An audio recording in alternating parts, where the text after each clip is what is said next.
On top of this, the lack of competence within society also leads to the lack of knowledge about the amount of energy that is actually lost due to transmission design from these nuclear power plants. This could relate to technology's rapid pace, or technology proceeding too fast. Because of this, the design is not even close to efficient. When energy is produced within the system, 65% of the energy is lost as heat. This has to do with many instances, such as the nuclear rods and the output of each sub-entity. When the electricity is generated, it converts it from low voltage to high voltage in order to be transmitted, but through the transmission process, there's also another 5 to 8% of the energy lost. After it gets to the New York network grid, which we saw in each of the power plant slides above, it is converted back to low voltage so that residential and commercial buildings can accept the amount of power.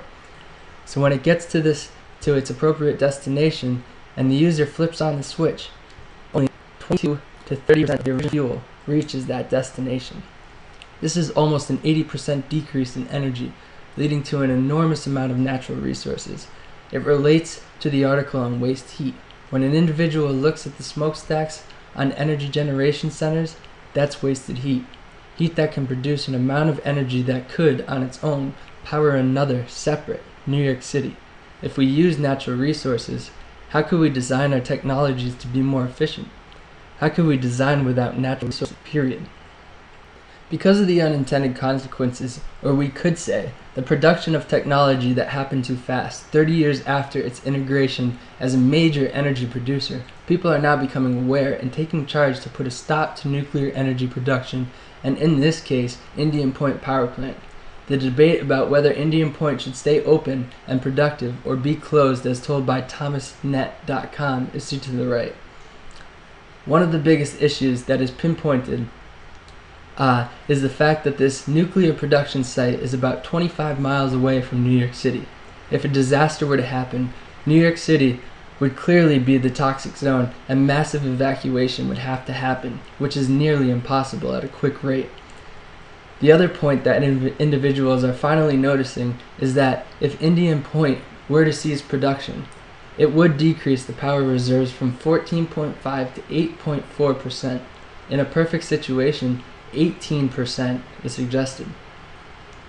If it becomes this low, prices will rise from 13% to 25%, leading to about $1 billion increase in the next 3 to 4 years. Also, more likelihood for blackouts will occur. Because a new energy production process that incorporates green technology is not yet known, the rate of revival or recovery, if it is to be shut down, is unknown.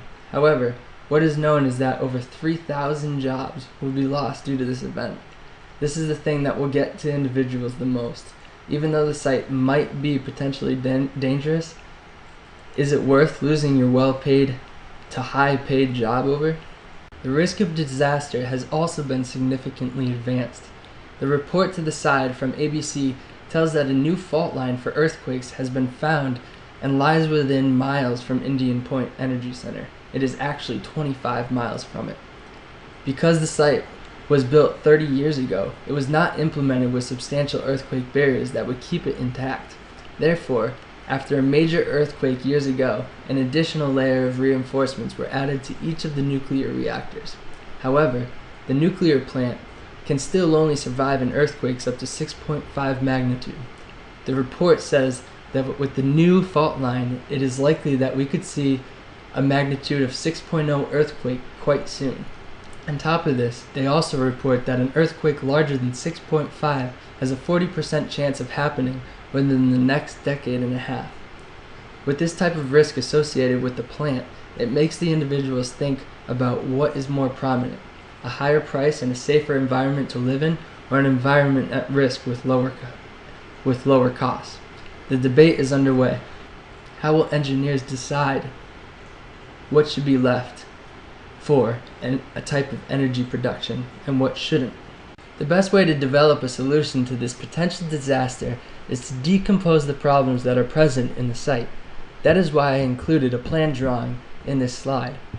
The 3 nuclear reactors are shown as well as where the water begins to integrate into the system and the energy is processed and then transmitted.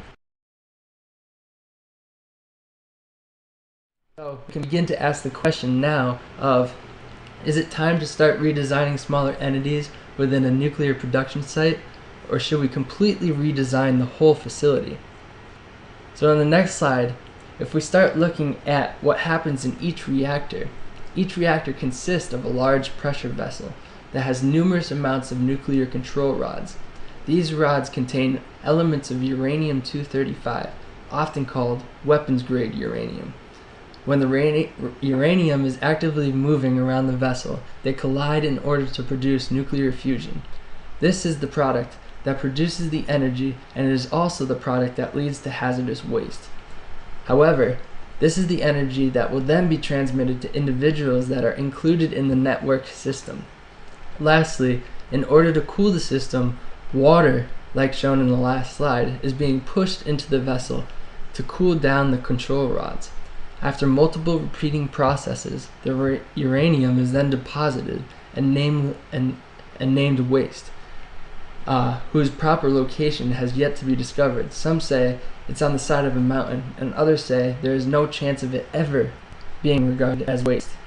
So throughout looking at the process of this production, the hazards that exist with this system, and also the amount of pressure it would put on the economy if this system was not to exist at all, the overall input from the individuals within society is represented in the graph to the right.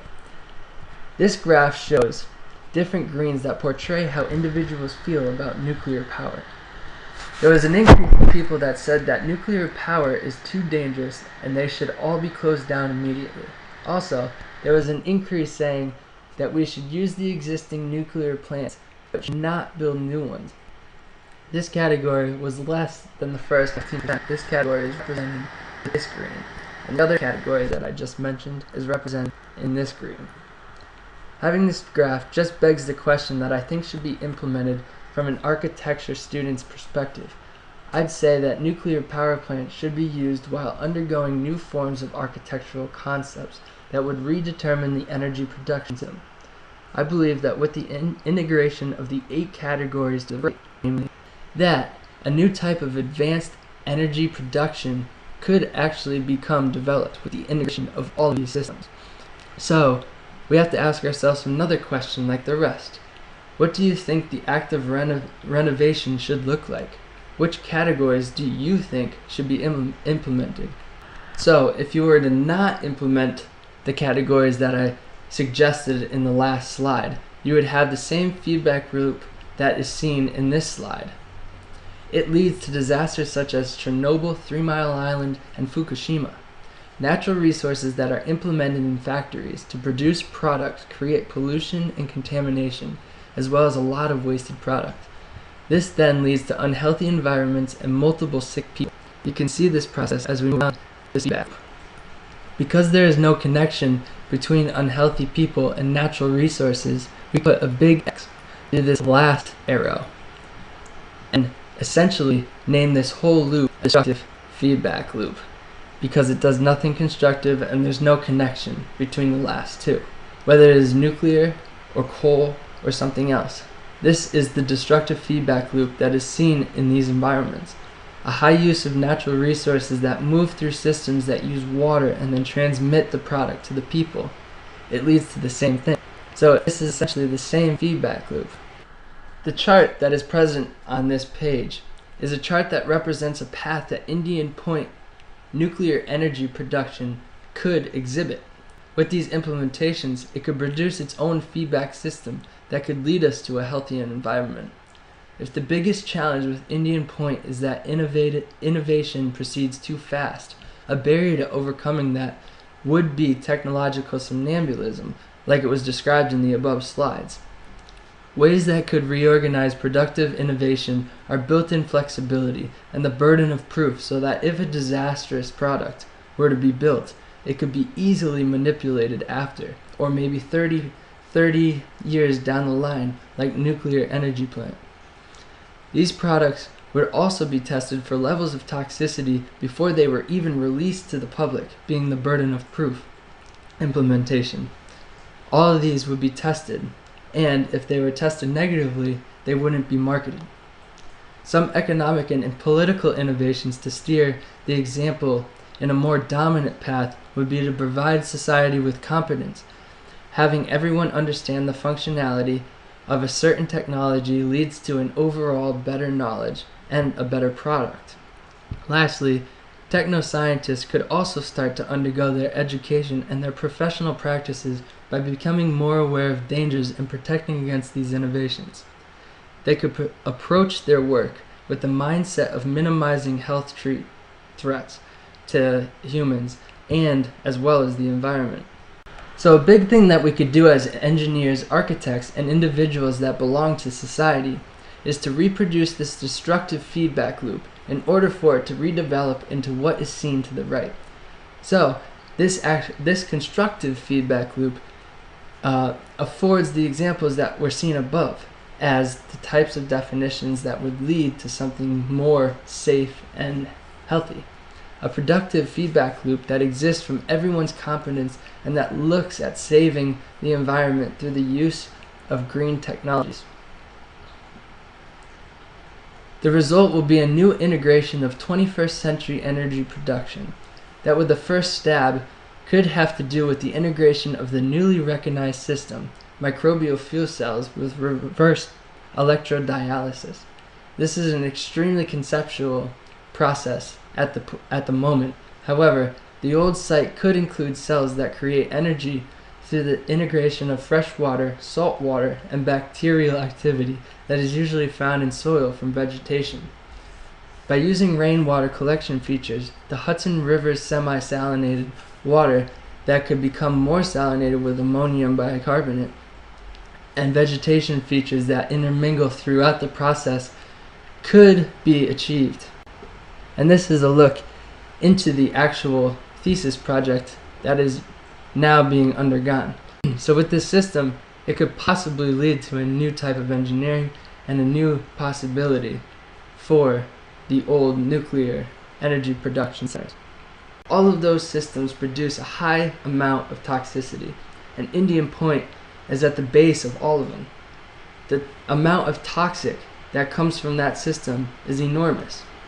So, with the system again, through these two videos that are being portrayed on this slide, this last slide, we see the two very different ways we could approach the system.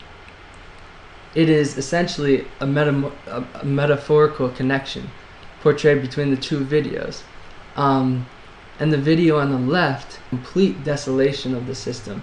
So essentially not touching the actual location at all and letting Indian Point Power Plant just become an old ruin.